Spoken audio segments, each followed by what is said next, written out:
no nos criminalicen nosotros como pobladores de Teuchitlán. Nosotros en realidad no teníamos ni idea de este campamento, ¿verdad?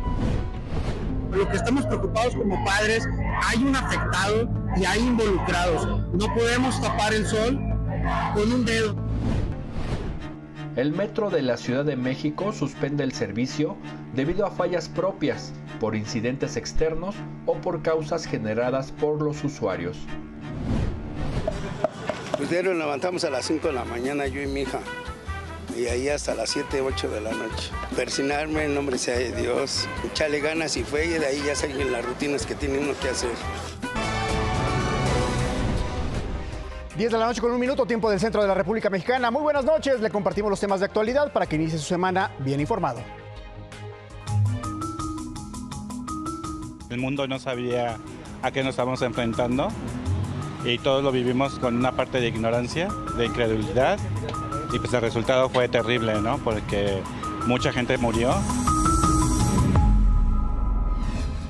Hoy, hace 5 años, la vida como la conocíamos comenzó a cambiar para todos al decretarse las primeras acciones de confinamiento por la pandemia de COVID-19, que ya para ese momento había matado a más de 4,000 personas en el mundo. México no fue ajeno, lo recordaremos.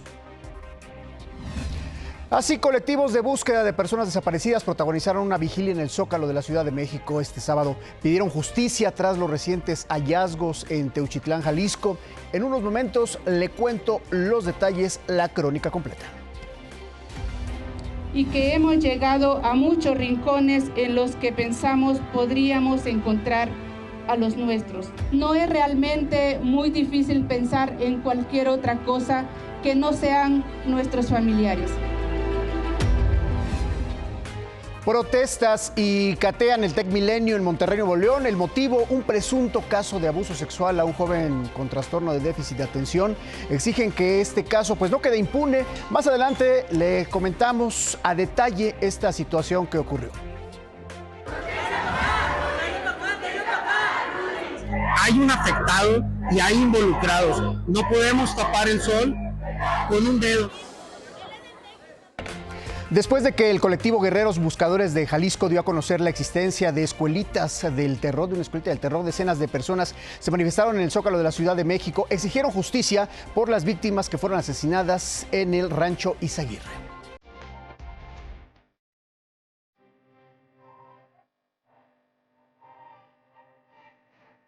El viento sacudía en el Zócalo de la Ciudad de México, pero no logra apagar la luz de las 400 velas. No eran solo luces titilantes, era un grito silencioso, una exigencia de justicia ante la crisis de desapariciones en México. Desde 2006, más de 107,000 personas han sido reportadas como desaparecidas en el país.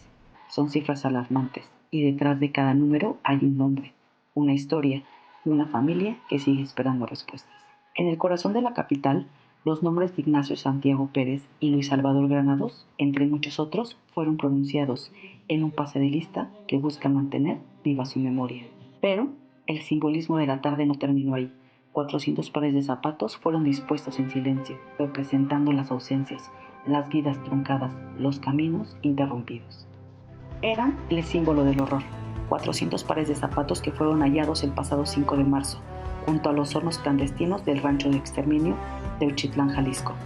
Querían obligar al país a ver, a reconocer la tragedia, a indignarse. El colectivo Guerreros Buscadores de Jalisco transmitió en vivo desde el rancho Izaguirre en Teuchitlán. Lo que mostraron fueron escenas indescriptibles, al menos 200 personas calcinadas y desaparecidas. Como acto de denuncia, en la plancha del Zócalo se marcaron con pintura blanca los espacios del rancho Izaguirre, 3 áreas de fosas, una zona de confinamiento, caseta, cocina y baño. Lugares que guardan la memoria de un horror que el país no puede ignorar. Las velas se consumieron una a una, pero su luz no se apagó. Continúan ardiendo en el recuerdo, porque la búsqueda no termina hasta conocer el destino de miles de víctimas. Para Imagen, Claudia Solera. Esto aquí en la Ciudad de México, a 500 kilómetros en Jalisco, en Teuchitlán, se llevó a cabo una misa en memoria de los desaparecidos y los restos hallados en el rancho Izaguirre. Familiares y activistas exigieron justicia y el esclarecimiento de los hechos.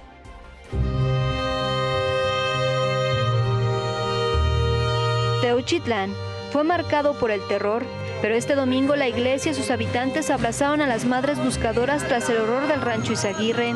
Con la imagen del Señor de la Ascensión se les dio la bienvenida en la entrada de Teuchitlán.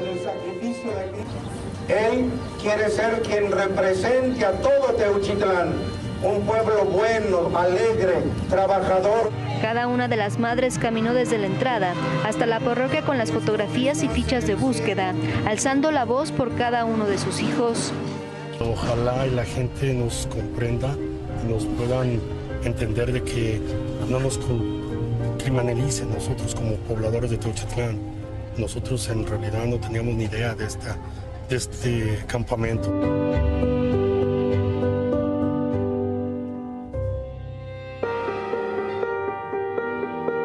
Los nombres de sus seres queridos se pronunciaron en la caminata hasta llegar a la parroquia.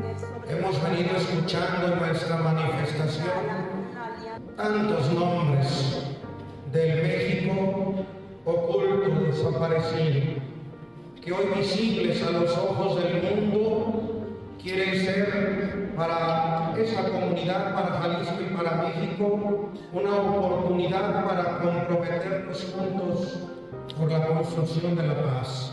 En la misa se pidió por los desaparecidos y por quienes hacen el mal. Se intentó dar consuelo a todas las madres que sufren ante la ausencia de aquellos que un día salieron y nunca regresaron. No nos cansemos de buscar a nuestros desaparecidos para que tengan los datos que nosotros tenemos. Por eso estas manifestaciones son importantes, para que se visibilice y no se minimice esta situación que vivimos. Las madres buscadoras escucharon palabras de ánimo para seguir luchando por la justicia y por encontrar a sus seres queridos. Se ofrecieron como ofrendas en la misa unos tenis y una mochila como símbolo de las pertenencias encontradas en el rancho. El hallazgo de guerreros buscadores de Jalisco sacó a la luz la semana pasada aquí en Teuchitlán un México aterrador, capaz de una crueldad, una organización y una complicidad que exhiben el país en el que nos hemos convertido. Un país que devora a sus hijos, los deja sin zapatos, sin miradas, sin cartas, sin abrazos. Se invitó a exigir a las autoridades de todos los niveles un trabajo serio y sistemático que busque identificar y desmantelar las decenas de ranchos Izaguirre que hay en el país. Para Imagen, Carla Méndez. Fíjese que una de las presuntas víctimas del rancho Izaguirre, que fue reclutada contra su voluntad, relató a las autoridades lo que ocurría justamente al interior de esta llamada escuelita del terror. ¿Qué le puedo asegurar? Más de 1,500 personas están ahí. Había muchas personas del gobierno en su momento, en el gobierno anterior, que estaban y sabían cómo se manejaban desde el 2012-2013 a la fecha. Sobre esto mismo, 3 familias del Valle de Toluca en el Estado de México, pertenecientes al colectivo Flores del Corazón, mantienen la esperanza de poder concluir con la búsqueda de sus hijos. Ahora el objetivo es ir al rancho Izaguirre, pues aseguran que algunas de las prendas encontradas en el lugar pues podrían coincidir con la ropa que vestían sus hijos justamente el día en que desaparecieron. Que haré hasta lo imposible porque él regrese a mi casa. Se lo prometí un día que lo iba a traer de nuevo a mi casa y lo voy a cumplir. Hay una coincidencia de una playera y de unos tenis de mi zapato y unos tenis de mi hijo que no voy a descartar. Pues es muy doloroso pasar por esto, pero a la vez pues yo se lo he pedido tanto a Dios que solamente me pusiera en el camino correcto para que Él pudiera guiarme para poder encontrar a mi hijo en las situaciones que esté. Pero al fin que logre él descansar en un cementerio como todas las personas. La madre buscadora Carmen Romero dijo que este hallazgo es una posibilidad para conseguir el descanso que ella y sus seres queridos necesitan después de varios años de incertidumbre. Yo reconozco, se me hace parecido el pantalón que lleva mi hijo Genaro Hernández Romero el día que desaparece. Es un pantalón negro de gabardina con jareta blanca con puntos negros. No estamos seguros que sea de mi hijo, pero pues estamos en eso. Es un dolor muy grande porque solo de pensar lo que vivió, si es que mi hijo estuvo en ese lugar, es estar muerto en vida porque es un dolor tan grande. Hay un boxer parecido al que lleva Genaro.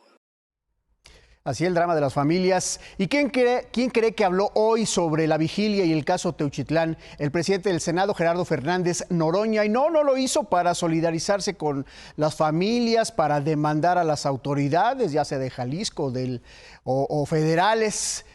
Lo hizo sin falta de tacto. Desestimó que los zapatos encontrados en el predio del Rancho Izaguirre pudieran ser de personas desaparecidas. Escúchelo usted. Como dicen los abogados, aceptando sin conceder que las presunciones que dicen sean ciertas, pues son presunciones. Hay 200 zapatos ahí, sí, pero ¿quién dice que esos zapatos son de personas desaparecidas? Que lo que se viene contando es cierto, no tengo por qué dudarlo, pero tampoco hay una investigación en proceso. Bueno, ahí lo tiene usted. Respecto a los 29 capos de cárteles mexicanos que fueron enviados a Estados Unidos, el presidente Donald Trump aseguró que uno de ellos, Caro Quintero, será procesado con todo el peso de la ley. Además, señaló que el fundador del cártel de Guadalajara, quien es acusado del asesinato del agente de la DEA, Kiki Camarena, en 1985, es un malvado asesino. Así lo calificó Donald Trump.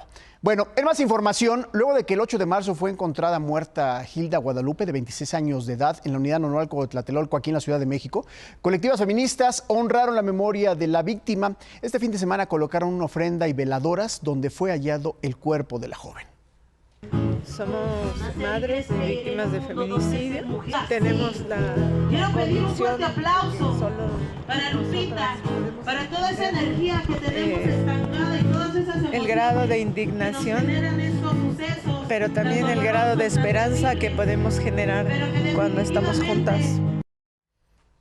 Ya le contaba al inicio que en Monterrey, Nuevo León, ha causado indignación el presunto abuso sexual contra un alumno del TEC Milenio Campus Las Torres. 5 de sus compañeros habrían agredido al joven con trastorno por déficit de atención. El viernes por la tarde tomaron el plantel para protestar varios de sus compañeros. Debido a la magnitud de las denuncias, padres de familia llegaron a la escuela para exigir que se esclarecieran los hechos. Por su parte, la directora indicó que están evaluando y atendiendo esta situación. Lo que estamos preocupados como padres y que tengo yo aquí una hija es saber la realidad de las cosas, que hay un afectado y hay involucrados. No podemos tapar el sol con un dedo. En un comunicado, TEC Milenio indicó que están colaborando con la investigación de la Fiscalía del Estado de Nuevo León. En el documento se lee: rechazamos cualquier manifestación de violencia y actuaremos con firmeza, transparencia y apego a la ley ante cualquier situación que vulnere el bienestar de nuestra comunidad. Además, reiteraron que mantendrán la identidad de los involucrados en confidencialidad a fin de proteger la investigación y a los menores de edad. Y mire, sobre este mismo caso, el gobernador de Nuevo León, Samuel García, informó a través de su cuenta de X que tiene conocimiento de la situación y estar en contacto con las autoridades correspondientes para ayudar a esclarecer los hechos. Además, reiteró que su gobierno no protege ni protegerá a ningún agresor, y es que trascendió a través de redes sociales que uno de los agresores pues sería hijo de un funcionario del gobierno del estado de Nuevo León. Precisamente, elementos de la Fiscalía de esta entidad inspeccionaron al interior de la preparatoria TEC Milenio Campus Las Torres. Los primeros informes señalan que los peritos trabajaron en el área de los sanitarios del tercer piso, donde presuntamente se registró esta agresión. La diligencia ocurrió con mucho hermetismo durante el mediodía y tarde de ayer sábado, para determinar qué fue lo que ocurrió en dicho plantel. Por supuesto que estaremos atentos de este asunto. Y mire, luego de que 9 gimnastas denunciaron a su exentrenador Damaso N por abuso sexual allá mismo en Nuevo León, la Fiscalía del Estado cateó su casa. En el inmueble ubicado en la colonia Cuauhtémoc, en San Nicolás de los Garza, se aseguró una videocámara, estuches con discos, 3 cámaras digitales, 2 tablets, 8 memorias USB y también 5 teléfonos celulares. Vamos a otros temas. ¿Qué hacía usted hace 5 años, un 16 de marzo de 2020? Fue la semana en que comenzó todo por la epidemia de COVID-19. Confinamiento, medidas de higiene, sana distancia, compras de pánico, la alerta que cambió la vida de las y los mexicanos.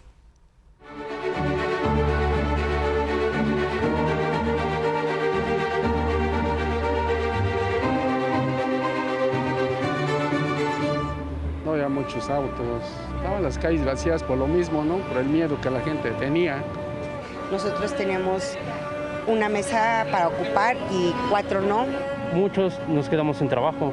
Para empezar, faltamos 4 meses, porque mis clientes, pues, muchos decían, yo pensé que se había muerto. Hace 5 años, despertamos con una noticia. La Organización Mundial de la Salud categorizó la emergencia sanitaria por COVID-19 como una pandemia. De un momento a otro, el mundo se paralizó. El mundo no sabía a qué nos estábamos enfrentando y todos lo vivimos con una parte de ignorancia, de incredulidad, y pues el resultado fue terrible, ¿no? Porque mucha gente murió. El riesgo de que la pandemia alcanzara nuestro país se mantuvo latente con el paso del tiempo hasta que finalmente llegó. Y se confirma también, de modo que tenemos ya un caso confirmado de coronavirus. Consideraríamos que es el caso índice. Mientras al otro lado del mundo ya se llevaban a cabo medidas básicas de prevención, en México parecía no tomarse en serio lo que ocurría. En medio de críticas y desinformación, el Festival de Cultura Musical Vive Latino se realizó. Más de 115,000 personas se reunieron en el entonces llamado Foro Sol. Algunos acudieron con cubrebocas y en pantallas gigantes se hablaba de la importancia de desinfectarse las manos y no establecer contacto físico. El panorama mundial era desalentador. Sin embargo, hubo comentarios que minimizaron la gravedad de la situación.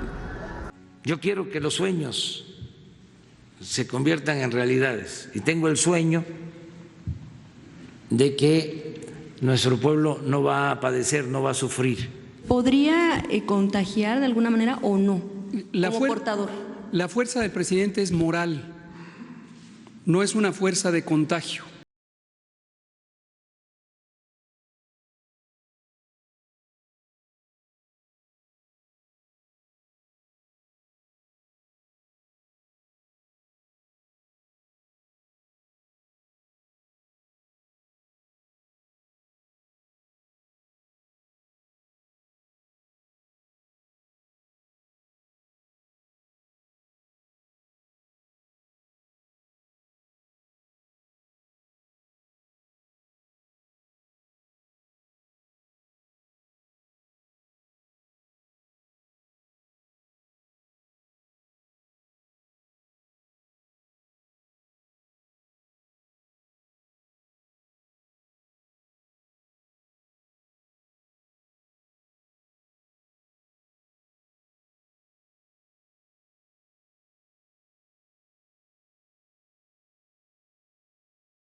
Un primo hermano muy querido para mí, que en paz descanse en Valle de Bravo, Jorge Jasso era que no pudimos ni ir a sepultarlo. Muy triste y todavía. Las actividades al aire libre y la socialización quedaron en segundo plano. El mundo cambió y muchas de las medidas que adoptamos llegaron para quedarse. Tenemos el gel, tenemos sanitas, si se quieren lavar las manos tenemos jabón, tenemos desinfectante. Para Imagen, Brenda Salas. Y fíjese, justo 2 días después de ese 16 de marzo de 2020 ocurrió lo que todos temíamos y que vino a desencadenar la tragedia, la primera muerte por COVID en México. Así se anunció esa noche aquí en Imagen Noticias con Ciro Gómez Leiva. Me están diciendo la redacción, me están informando, en este momento la Secretaría de Salud confirma lo que nosotros informamos hace 20 minutos al abrir este programa.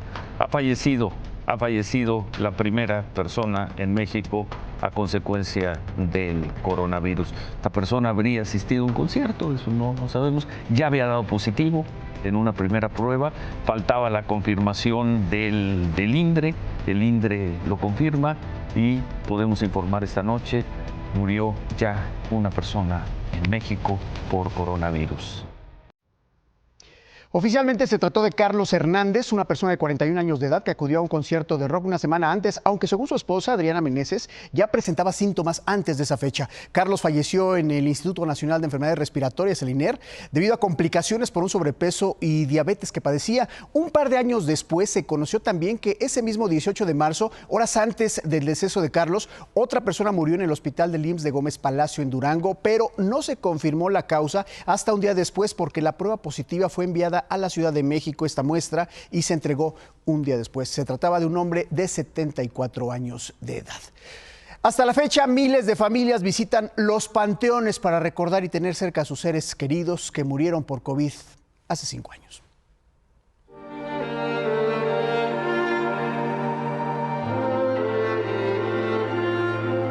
Empezó desde mayo, junio, julio. Todavía en agosto un poquillo ya disminuyó. Pero de 15 hasta 17. Estábamos acabando escurriendo de chambear. Yo rascaba 3 fosas diario, tapando y rascando, tapando y rascando. Es así como don José, sepulturero voluntario desde hace 13 años del Panteón de Jico en Valle de Chalco, Estado de México, recuerda a 5 años los días más pesados de la pandemia del COVID, días en que no descansaba y que trabajaba de sol a sol y sin ninguna protección ni miedo a contagiarse. Yo andaba hasta sin camisa y sin tapabocas. Yo me gusta trabajar sin camisa. Mucha gente, amigo, póngase un tapabocas. No, yo me siento que me ahogo trabajando con eso. Póngase la camisa. No. Aquí yo cuando me salgo de su pobre casa, ahí tengo una virgen, un altar, una capilla. Madre, así como me voy, madre, así regréseme.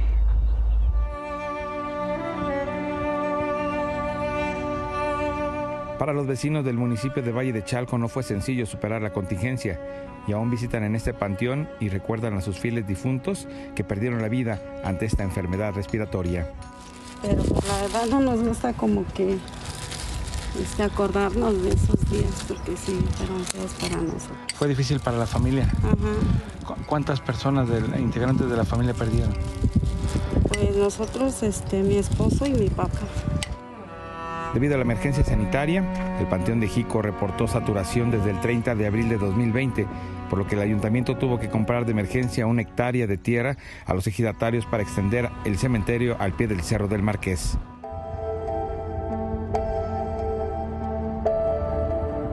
Entre 2020 y 2022 se sepultaron 1,200 cuerpos, los cuales fueron enterrados en donde las autoridades y vecinos llaman Panteón COVID.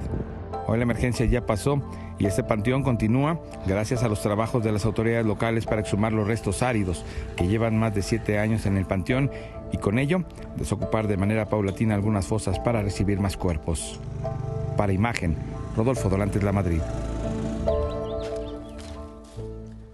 Una vez que la Organización Mundial de la Salud declaró la emergencia sanitaria por COVID-19 como pandemia el 11 de marzo de 2020 hasta el término de la emergencia el 9 de mayo de 2023, en el mundo habrían fallecido hasta 20 millones de personas. En México fue el 23 de marzo de 2020 cuando se decretó oficialmente la emergencia sanitaria y concluyó también el 9 de mayo de 2023. Según el registro oficial, durante este periodo y las 2 olas de infecciones, murieron 334,336 personas, es el dato oficial. 7.6 millones de casos fueron confirmados, 6.8 millones se habrían recuperado y 11.6 millones fueron negativos. En el caso de las muertes, el INEGI, con base a los datos de registros civiles en el país, registró 511,081 muertes por la enfermedad y el reporte de la Comisión Independiente de Investigación refiere 808,619 muertes en exceso por diferentes causas durante el tiempo de pandemia. México fue el 4º país con mayor número de decesos después de Estados Estados Unidos, Brasil y la India. Un 61% de las defunciones fueron hombres, el restante 38.4% mujeres. Para hacer frente a la emergencia se procesaron hasta 12,000 millones de dosis de vacunas por parte de 10 laboratorios distintos, de acuerdo con la OMS, la Organización Mundial de la Salud. México adquirió en un primer momento 250 millones de vacunas. Y mire, durante este tiempo también aprendimos a manejar nuevas palabras. Coronavirus, confinamiento, curva de contagio, cuarentena, sana distancia, nueva normalidad y también el home office. A 5 años de distancia aprendimos distintas condiciones para cuidar nuestra salud. Ojalá y sí, ojalá como sociedad. ¿Estamos preparados para una nueva pandemia? No lo sabemos. El Vaticano difundió este día la primera imagen del Papa Francisco en el hospital desde que comenzó el tratamiento contra una doble neumonía, en la cual el pontífice de 88 años de edad aparece respirando sin ningún tipo de ayuda mecánica. En tanto, un grupo de bailarines de tango se presentó en una milonga frente al hospital Gemelli. El Papa estaría cumpliendo ya lunes hoy en Europa 32 días hospitalizado desde el pasado 14 de febrero. Y así la milonga, el tango afuera del Gemelli.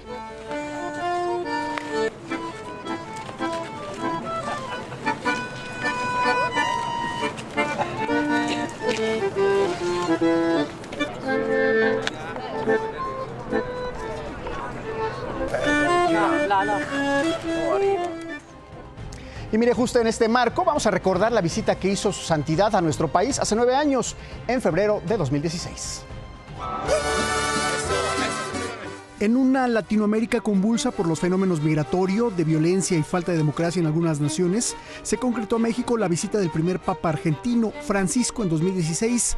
Aunque Jorge Mario Bergoglio ya conocía en un par de ocasiones anteriores nuestro país, vino en 1970 y en 1999 acompañando al Papa Juan Pablo II. Ahora lo hizo en su calidad de vicario de Cristo.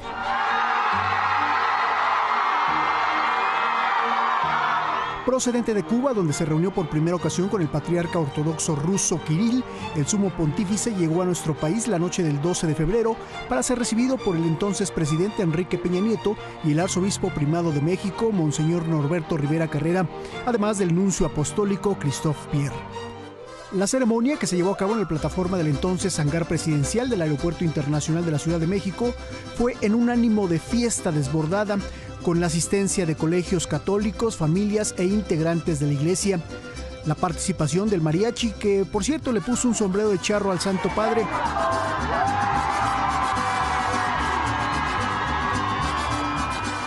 Bailes regionales y los cánticos de al menos 2,000 invitados que lograron que un sorprendido papa se regresara para brindar la bendición a las familias ahí reunidas.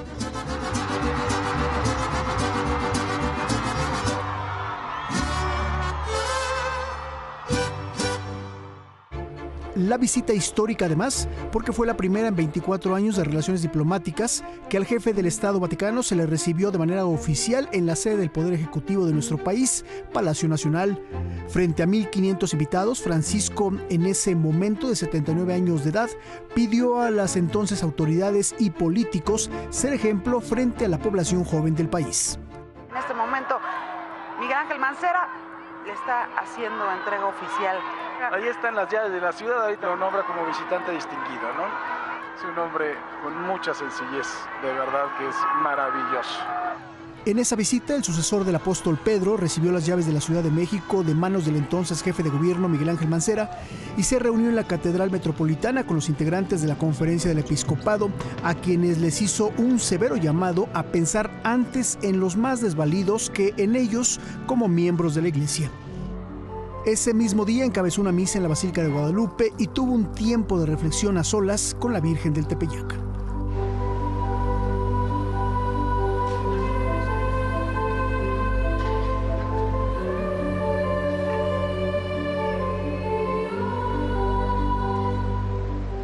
Francisco encabezó un encuentro en el Estadio de Fútbol de Morelia, Michoacán, con 40,000 jóvenes a quienes les convocó a pensar en un futuro de paz y hermandad, pero sin egoísmo y sin anteponer lo material a lo espiritual. Lo mismo hizo con familias y menores enfermos del Hospital Federico Gómez en la capital del país. En esta primera visita, el pontífice se trasladó al Estado de México.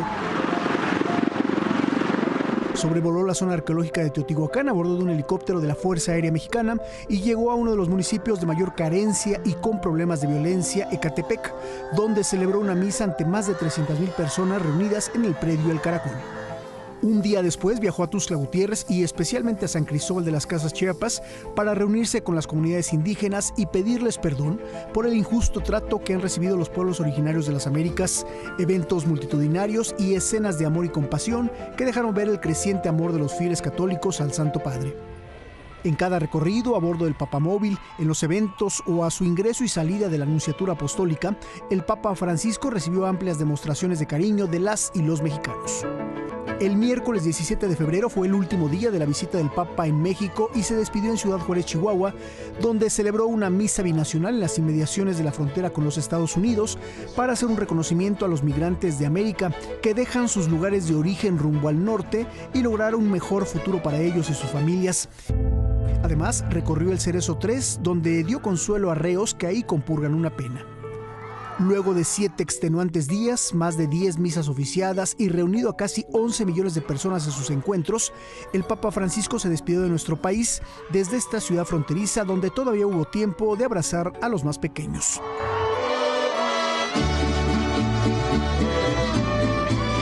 El Papa Francisco concluyó esta primera visita y se sumó a la que realizó Benedicto XVI en 2012 y Juan Pablo II en 5 ocasiones. Esa noche partió de regreso a Roma en un avión bautizado como Misionero de Paz.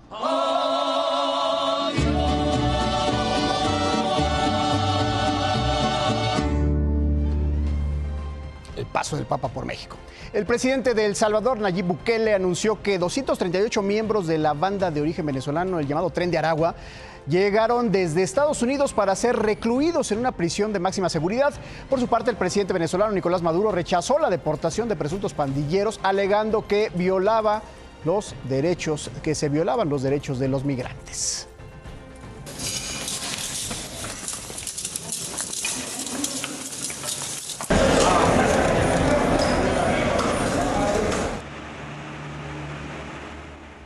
Ahora vea esto que pasó. Un incendio durante un concierto de hip hop en un club nocturno en Macedonia del Norte dejó al menos 59 personas muertas. De acuerdo con el reporte, durante el concierto 2 bengalas fueron las que provocaron el siniestro que hasta el momento mantiene a 155 personas más hospitalizadas. Temas de la Ciudad de México. El metro de la capital ha transportado a millones de mexicanos por toda la ciudad durante años. Sin embargo, el tiempo y la falta de mantenimiento le han cobrado factura. El sistema ha tenido distintas fallas en las últimas semanas. Así se ha reportado y son justo estas palabras de muchos usuarios las que ponemos a su consideración.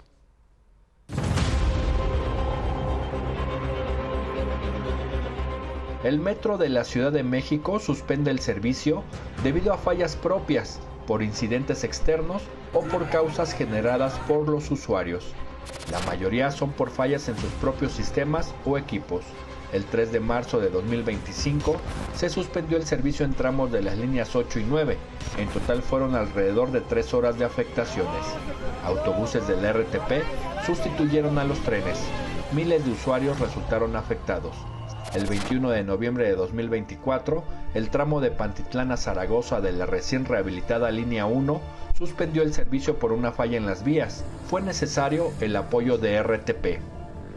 El 21 de septiembre de 2024, otra falla en la zona de vías de la llamada nueva línea 1 del metro detonó la suspensión del servicio en Isabela Católica, Salto del Agua y Valderas. Conocedores de la operación del metro indican que en cada suspensión del servicio y apoyo de la RTP, el sistema de transporte colectivo pierde el ingreso por el acceso de usuarios y además debe pagar por el apoyo de los autobuses. Otras suspensiones del servicio son ocasionadas por los usuarios. Este tipo de suspensiones de servicio solo duran unos minutos y no requieren el apoyo de RTP. El 14 de febrero de 2025 se suspendió el servicio por la caída de un globo metálico en forma de corazón a las vías de la línea 3. Un día antes, otro globo metálico cayó en la estación Cuatro Caminos de la línea 2. Otras suspensiones son por causas externas como el rescate de animales o por siniestros. El 2 de abril de 2024, un tráiler se volcó contra el muro de contención y la malla de la línea 5 del metro. El siniestro cobró la vida del chofer del tractocamión y provocó la suspensión de 6 estaciones del metro durante todo un día. Miles de usuarios se vieron afectados. Oiga, les recuerdo que nuestro punto de comunicación de ida y vuelta lo leemos y le respondemos de inmediato. Solo puede escanear este código QR y estamos atentos a sus distintos mensajes que nos han llegado de diversos temas, entre ellos servicios, también el asunto de presuntos abusos sexuales en distintas entidades. Saludamos, por supuesto, a gente de Tampico, que en este momento nos está mandando mensajes de Tampico, de Tlaxcala, Juan José Ortiz de Veracruz, gracias, que nos hablan también de Veracruz y de otras entidades de la República Mexicana. Los estamos leyendo a todos y nos está funcionando toda su información que nos ofrecen para generar también nosotros notas, investigar y exponer estos casos que nos reportan, algunos casos de denuncias, en algunos casos muy graves. Vámonos, estamos atentos. Oiga, este próximo martes, conmemoramos 87 años de la expropiación petrolera y en este marco recordamos hoy cuando Lázaro Cárdenas, en estas mismas fechas, en marzo de 1935, se fue a vivir a Los Pinos y lo transformó en residencia oficial, hoy complejo cultural. Al general Lázaro Cárdenas se le recuerda este 18 de marzo por ser el artífice de la expropiación petrolera, hombre de avanzada, quien también en estos días, pero hace 90 años, en 1935, empacó maletas para irse a vivir a Los Pinos y convertirlo en residencia oficial. Aquí se conserva su estatua en el inicio de lo que se constituyó como la Calzada de los Presidentes, que integra 14 figuras. Tras asumir la presidencia en noviembre de 1934, Cárdenas rechazó ocupar el castillo de Chapultepec por su ostentosidad y sí el rancho La Hormiga, aunque este espacio, que funcionaba para cuarteles de la Guardia Presidencial, le cambió el nombre a Los Pinos en recuerdo de la huerta en Tacámbaro, Michoacán, donde conoció a su esposa Amalia Solórzano. Precioso, el lugar es primoroso, es el punto más bonito de La Hormiga, creo que así se llamaba la hacienda.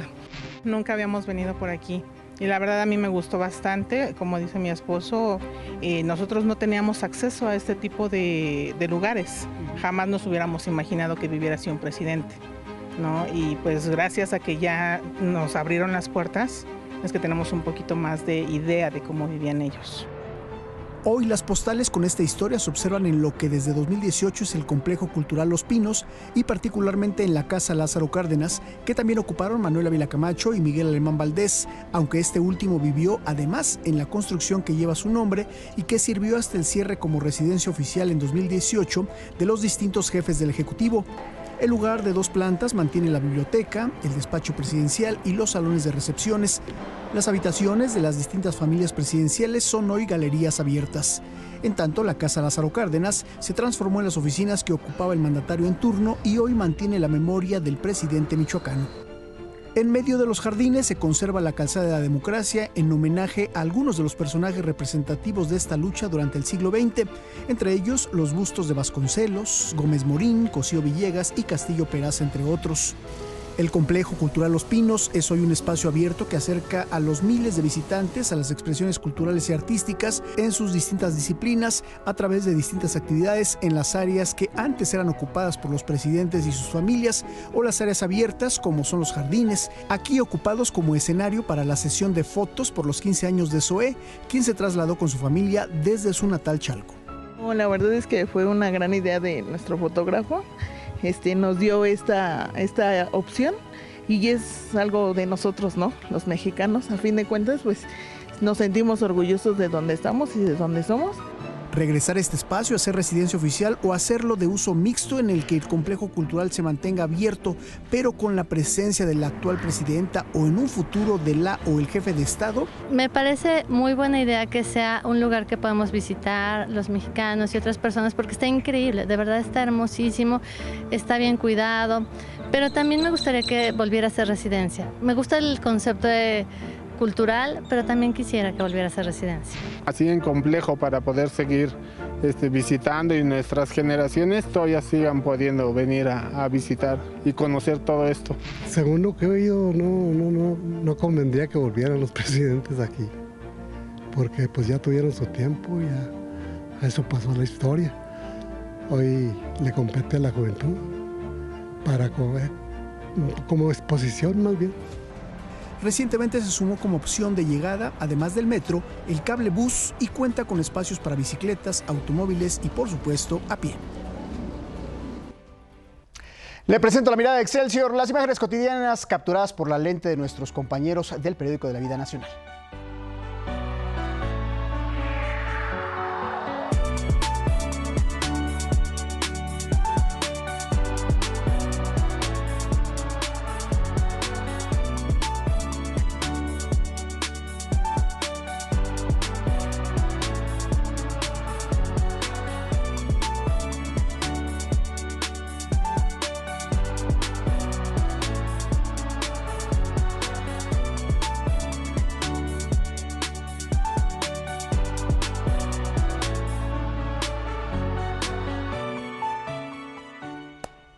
Oiga, este sábado 15 de marzo se celebró el Día Internacional de la Carne de Cerdo para destacar la importancia del sector porcicultor en nuestro país. Y bueno, pues ¿qué le parece si le antojamos quizá fuera de horario, ya es tarde, unas carnitas? Estas son las de El Pitufo en Tarímbaro, Michoacán. ¿Qué tienen de interesante? Bueno, pues es que ahí se utiliza el caso más grande del mundo para una tonelada de carne, algo así como 3 cerdos, 3 marranos, con 200 litros de manteca. Vea usted.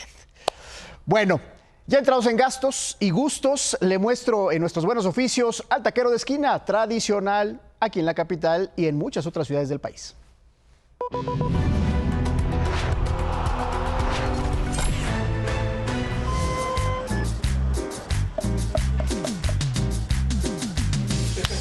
Lo máximo. Tiene uno para comer, para que su familia esté bien, todos los compañeros que trabajamos, todos estén bien, todos. Indudablemente, los tacos son uno de los platillos favoritos de los mexicanos, pero esto no sería posible sin los taqueros, quienes diariamente realizan un gran esfuerzo por llevar el producto a sus clientes, así como Joaquín, quien lleva 35 años conquistando el paladar de cientos de personas. Es una responsabilidad y muchas ganas de echarle y todo puede salir bien. Al pastor, de suadero, tripas, lengua, costilla, campechanos, son algunas de las variedades que existen de este delicioso platillo. O de carnitas, como los que ofrece Joaquín, en la que día a día, junto con su hija Mari, ponen todo su esfuerzo y dedicación para que los clientes se vayan contentos. Tengo 4 hijos, pero no tengo una hija que me ayuda. La carne, pues me la traen diario, la traen la carne. Y mi hija, lo que haga falta, ella me dice que hace falta. Es lo máximo, ella hace todo hace. Todo. Yo hago las carnitas, ya hace salsas, verduras, limones, todo eso. Y el pozole. Es un trabajo que requiere mucho esfuerzo, ya que entre compras, preparación de salsas, carne, así como la limpieza del local, se va prácticamente todo el día. Pues diario nos levantamos a las 5 de la mañana, yo y mi hija. Y ahí hasta las 7, 8 de la noche. Pues son muchísimas cosas. Primero arreglar el puesto, ponerla, partir la carne, quemar el cuero, estar al pendiente de que se cosan y luego de ahí acabando ya despachar. Asimismo, se encuentran en una constante batalla con los precios, lo que los obliga a modificar los suyos en muchas ocasiones, aunque en otras prefieren proteger a sus clientes y conservar los mismos, aunque esto les afecte económicamente. Pues la carne baja y sube de precio. Sube, pero ya no baja lo que debe de bajar. Como es de primera, hay 3 calidades de carne, pero pues tratamos de hacer lo mejor que se pueda y de ser de primera calidad todo. Pues está carita, pero pues no puedo bajar la calidad, ya los mostré así, ya los enseñé así. Otra de las cosas que asegura Joaquín le ha permitido permanecer y crecer su negocio durante muchos años es su fe en Dios. Pues persignarme, en nombre sea de Dios, echarle ganas y fe y de ahí ya siguen las rutinas que tiene uno que hacer. En México existen más de 1,5 millones de taqueros, pero sin duda, Joaquín, con su gran actitud, amabilidad, amor por lo que hace y sobre todo con la calidad de los productos que ofrece, ha logrado ubicar a Carnitas El May en una de las favoritas de muchos. Entonces aquí estamos a sus órdenes cuando gusten, con toda atención y lo mejor que se pueda atender al cliente. Nos coman tacos, que es lo mejor. Para Imagen, Alejandrina Franco.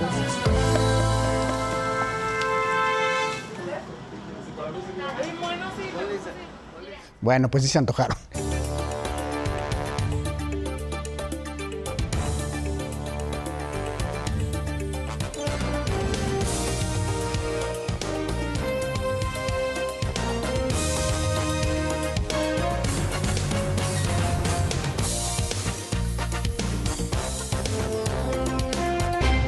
Oiga, a propósito del próximo aniversario de Excelsior, el 108, este 18 de marzo, le presento las portadas, algunas de las portadas más icónicas con fotografías de lo que sucedió en distintos puntos y la cobertura. Por ejemplo, ahí tiene usted cuando San Juanico, 14 de octubre de 1984, también la tragedia en la Ciudad de México, entre otros. Felicidades, Excelsior, 108 años.